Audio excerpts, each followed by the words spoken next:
Et des produits que prenait le gars que tu connaissais en Oui. MMA, il prenait des produits pour, entre guillemets, tout, c'est-à-dire la récupération, j'imagine forcément.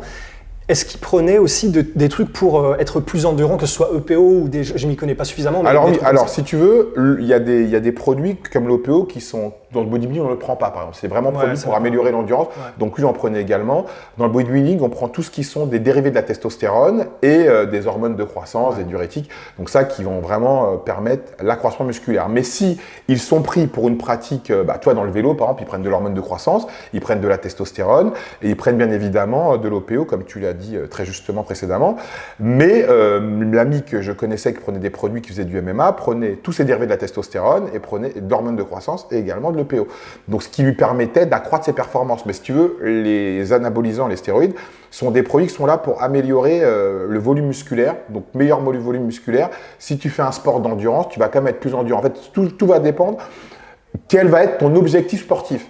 Dans le bodybuilding, le but c'est de manger le plus possible, se reposer le plus possible, s'entraîner intelligemment pour se développer. Donc en fait, t'en fais moins pour conserver le plus de nutriments et te développer. Dans les sports de combat, vous entraînez tous les jours, plusieurs heures, donc c'est beaucoup plus différent. Mais les produits dopants permettent également, des produits comme le décadurabolin, permettent de lubrifier les articulations quand on a des blessures ou des tendinites. Okay. Le peptide, le TB500 est également très bon pour les gens qui ont des problèmes tendineux ou des problèmes articulaires. Et aux États-Unis, on donne beaucoup de médicaments qui sont bons pour les douleurs, quels qu'ils soient, tu vois. Je me rappelle plus comment ça s'appelle ces médicaments. Lidocaïne ou tout comme ça. Oui, mais c'est quoi la famille de médicaments? C'est anti-inflammatoire. Ouais, voilà, on leur donne beaucoup d'anti-inflammatoires. Il y a des gens qui deviennent drogués aux addict. anti-inflammatoires, addicts à ça. Donc encore, même la morphine également. Donc tu as d'autres substances qui sont beaucoup plus dangereuses et qui sont médicalement conseillées et qu'on peut te prescrire sur ordonnance, ou on peut devenir addict et qui sont beaucoup plus dangereuses et des gens meurent.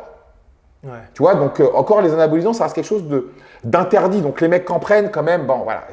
Mais les anti-inflammatoires et la morphine, c'est des produits qu'on peut même la cortisone, des produits qu'on peut te donner. La preuve, Rafael Nadal par exemple, le dernier Roland-Garros qu'il a gagné, il avait un problème au pied. Eh ben, qu'est-ce qu'on lui a donné à ton avis pour anesthésier son pied? On lui a donné des anesthésiants et des produits qu'on n'a pas le droit de donner, mais vu que ce sont des médicaments qui justifient d'être pris lors d'une pathologie, eh bien on peut le prendre. Ronaldo en 98, quand il était à plat et qu'on le sponsor Nike l'a forcé à aller jouer, on l'a dopé de médicaments qui ne sentent pas la douleur. Des antidouleurs. Et ça, c'est des médicaments sous prescription médicale. Donc pour moi, c'est beaucoup plus dangereux des substances qu'on peut prescrire médicalement et autoriser pour des raisons X ou Y par rapport à une pathologie, plutôt que des produits qu'on donne sous le manteau qui ne sont pas autorisés du tout.